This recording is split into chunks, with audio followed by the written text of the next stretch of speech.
एक और इसी प्रोसेस में नाम आता है सर, इंटरमिटेंट फास्टिंग। ओके। उसमें ये अब लोगों को पता ही है, बहुत ये इन है आजकल, जी। सेलिब्रिटी से लेके तमाम लोग इसको फॉलो कर रहे हैं कि ज़्यादा देर तक भूखे रहते हैं, 18-16 घंटे, और बाकी जो टाइम बचता है उसी में बस खाते हैं। जी। ये कारगर है? बिल्कुल भी नहीं है। ये तो अमेरिकन हार्ट एसोसिएशन की अपनी रिसर्च ये कह रही है कि 16:8 वाला जो फंडा है, हाँ।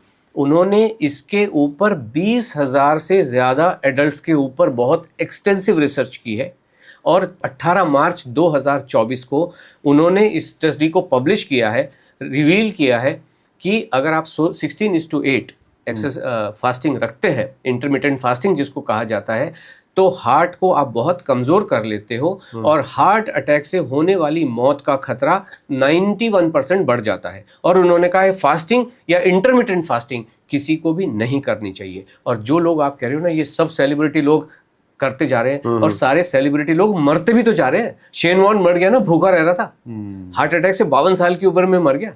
सिद्धार्थ शुक्ला 40 साल की उम्र में, ये सब फिटनेस जो एक्सपर्ट कह रहे हैं, इनकी बातें सुन सुन के मर। खाना खा लो ना। मैं आपको बल्कि यही मैं बीच में टोकने वाला था, लेकिन आपने अब जवाब दे ही दिया कि मतलब वेट लॉस होता है, क्योंकि बहुत सारे लोगों ने अपने लाइव एग्जांपल्स बताए हैं या एक्सपीरियंस शेयर किए हैं कि इंटरमिटेंट फास्टिंग से वेट लॉस होता है। लेकिन आप ये कह रहे हैं कि होता है, लेकिन साथ में कुछ और खतरे भी बढ़ जाते हैं। देखिए, जो मैंने आपको कहा, 4 तरीके हमने डिस्कस किए वेट लॉस के। 5वां एक और तरीका होता है जिसको बेरिएट्रिक सर्जरी कहते हैं, गैस्ट्रिक बाईपास कहते हैं। वो 5 ही तरीके हैं, 4 हमने ऑलरेडी देखे, 5वां ये तरीका। इसमें भी वजन कम हो सकता है, होता है। सामी ने शायद ये कराया भी है, ये इनका पता नहीं। 20 किलो तक वजन इसमें कम होता है। आजकल 80-80 किलो की लेडीज के भी, या जो ह्यूमन बीइंग्स हैं, उनके भी पेट काट देते हैं, क्योंकि इनका एजेंडा वही है, आपको डरा डरा के कैसे प्रोडक्ट बेचे जाए और कैसे आपकी सर्जरीज की जाए। तो जब आपकी सर्जरी करने की वो बात करते हैं, एक बार डेफिनेटली 20 किलो तक वजन, हमारे पास जो इन्फॉर्मेशन है 20 किलो तक वजन का, लेकिन उसके बाद जो वजन बढ़ना शुरू होता है, वो फिर आप तो पेट ही नहीं बचा, वो कंट्रोल होता नहीं है। फिर वो सर्जन भी दिखते नहीं है, और फिर उनका सिस्टम भी दिखता नहीं है, और सब लोग बिल्कुल परेशान कि मैं क्या करूं। और खाना न खाने की वजह से जितनी भी परेशानियां जीवन में आ रही हैं, घुटने के दर्द हो, कमर के दर्द हो, गिरते हुए बाल हो, जो भी हेल्थ रिलेटेड इश्यूज हैं, वो न्यूट्रिशन की कमी से होते हैं। और न्यूट्रिशन केवल खाना खाने से ही आ सकता है, गोलियों में, डब्बों में, कैप्सूलों में, पाउडर के रूप में डब्बों में बंद नहीं हो सकता है। खुले आसमान के नीचे से, जिसमें प्रकृति के जो 5 एलिमेंट्स हैं, जिनको हम कहते हैं air, water, fire, etcetera etcetera, जो 5 होते हैं, आकाश तत्व भी उसके अंदर इन्वॉल्व होता है। तो ये सभी होता है। इसलिए कुछ लोग कहते हैं फॉक्सनट, अभी फॉक्सनट तो पानी में उगने वाली चीज है ना, उसको मिट्टी ने छुआ ही नहीं। जब मिट्टी ने छुआ नहीं, इसलिए फॉक्सनट हम कहते हैं खा लो फॉर द टेस्ट, आप सब कुछ खा सकते हो, बट उससे हेल्थ बेनिफिट एक्सपेक्ट करो, उसको सुपर फूड बोलो, ये बिल्कुल गलत बात है। सर, इसका मैं थोड़ा काउंटर करता हूँ, जो इसका जवाब दिया जाता है, आप बताना इसको लेके। ये इसलिए कहा जाता है कि नेचुरल फूड अब लोग कब से खा रहे हैं, ठीक है, सब फिट रहते थे, लेकिन आजकल मिलावट इतनी ज़्यादा हो गई है। ऑर्गेनिक आप देख ही रहे हैं, उसकी वजह से ऑर्गेनिक फूड का भी एक कारोबार बढ़ा हुआ है। तो कहने का मतलब कि मिलावट इतनी ज़्यादा हो गई कि इस तरह के ऑप्शनल फूड को जो है सामने रखा जा रहा है, जिसमें मिलेट्स नाम लिया जा रहा है, फॉक्स नट की बात कही जा रही है, तो उसमें ये कहा जाता है कि ये थोड़े प्योर हैं, तो आप ये खाइए, ये बेहतर है। जो भी व्यक्ति अपना पॉइंट ऑफ व्यू रखेगा वो यही बात कहेगा। मैं तो कहता हूँ गेहूं भी प्योर है।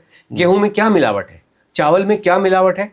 और अगर खेतों में चिड़ियों को भगाने के लिए, लोकस्ट को भगाने के लिए, कीड़े मकोड़ों को भगाने के लिए अगर कोई केमिकल का इस्तेमाल हो रहा है, तो वो तो बाजरे में भी हो रहा है। वो तो हमारे जो मिलेट्स हैं, चाहे वो कोडो मिलेट के रूप में हो, चाहे वो सोरगम, वहां पे भी इस्तेमाल होता है।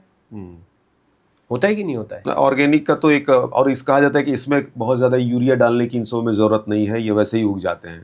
ये तो, इनमें तो पानी डालने की भी जरूरत नहीं है। मैं ऐसे प्रदेश से आता हूँ, ऐसी जगह से आता हूँ अरविंद जी, जहाँ पे बारिश बड़ी मुश्किल से कभी हुई तो हुई। वहां पे हमारे जितने भी फ्रेंड्स थे, उनके खेतों में केवल बाजरा ही होता था। बाजरे के अलावा कुछ हो भी नहीं सकता है। गंवार की फली लगी या बाजरा लगा, इसके अलावा कुछ भी नहीं हो सकता है। जिनके घरों में उगता था, उन्होंने भी कभी बाजरा नहीं खाया। और आप ये देखेंगे कि बाकी जगहों में हवन किस लिए होते हैं? अल्लाह मेघ दे, पानी दे, पानी दे, गुड़धानी दे, इसके लिए होता है ना। हमारे इलाकों में लोग प्रार्थना करते थे कि हे ईश्वर बारिश मत करना, क्योंकि अगर बारिश हुई तो बाजरा गल के फसल एक रात में खत्म हो जाती है, इसलिए वो प्रार्थना करते थे। इसलिए बाजरा जो है वो बिल्कुल भी स्वास्थ्य के लिए ठीक नहीं है। आप खुद ही एक्सपेरिमेंट करके देख लीजिए ना, जितने भी दर्शक हैं वो भी एक्सपेरिमेंट करके देख सकते हैं कि आप अपनी खिड़की में एक कटोरी में बाजरा भर के रखो, एक में चावल रख के देखो, आप देख लो ना चिड़िया क्या खाती है, क्योंकि वो हजम नहीं होता, इट कैनॉट बी डाइजेस्टेड, इसलिए कोई भी खाता नहीं है। इसलिए खेत में जब बाजरे का सिट्टा बोलते हैं उसको, जो बाजरे की जो what ever you call it, उसमें से कोई खाता नहीं है, कोई चिड़िया आती नहीं है वहां पे। जानवर आके पूरा का पूरा पेड़ खा जाए वो एक अलग बात है कि वो उनको एक चारा चाहिए तो वो पेड़ खा जाए, वो अलग बात। लेकिन चिड़िया आप देखते हैं ना कि अमरूद भी खा जाती है, आम भी खा जाते हैं, तोते खा जाते हैं, लेकिन बाजरा कोई भी पक्षी भी नहीं खाते हैं। तो ये सब बातें गलत बातें हैं कि इसमें ऐसा होता है, और केमिकल हो रहे हैं तो वो दोनों जगह इस्तेमाल हो रहे हैं, और वो केमिकल भी अप्रूव्ड केमिकल्स हैं, साइंटिस्टों ने ही बनाए हैं, और उन्होंने इसलिए नहीं बनाए केमिकल कि ह्यूमन रेस को खत्म करना है, देश की आबादी को कम करना है, इसलिए बताया। और सरकार ने जब अप्रूव किया तो इन्होंने क्या होगा, सर ये ह्यूमन कंजम्पशन के लिए बिल्कुल ऑल राइट है, कोई प्रॉब्लम नहीं, इसलिए तो यूरिया डाली जा रही है, इसीलिए तो जो पेस्टिसाइड है वो डाले जा रहे हैं, इनमें कोई भी परेशानी नहीं है। ये हमेशा से ऐसा होता है, मिलावट हमेशा से होती आई है। आपने फिल्मों में भी देखा होगा कि जो एक साहूकार है वो पत्थर मिला देता है, या काली मिर्चों में पपीते के बीज मिला देता है। So that has always been a part of your life. तो इसमें कोई प्रॉब्लम नहीं। केमिकल मिलाने को लेकर ज्यादा केमिकल कोई नहीं मिला सकता है, कोई मिलता नहीं है, और कुछ भी होता नहीं है। ये सब हाइप्ड चीजें हैं। ये आपको कैसे पता चलती है? किसी सोशल मीडिया में कोई चैनल वाला उस जगह पहुंच गया जहां पे ऐसा चीज हो सकता है, तो लोगों को लगता है हाँ सब जगह ऐसा बिल्कुल भी नहीं है।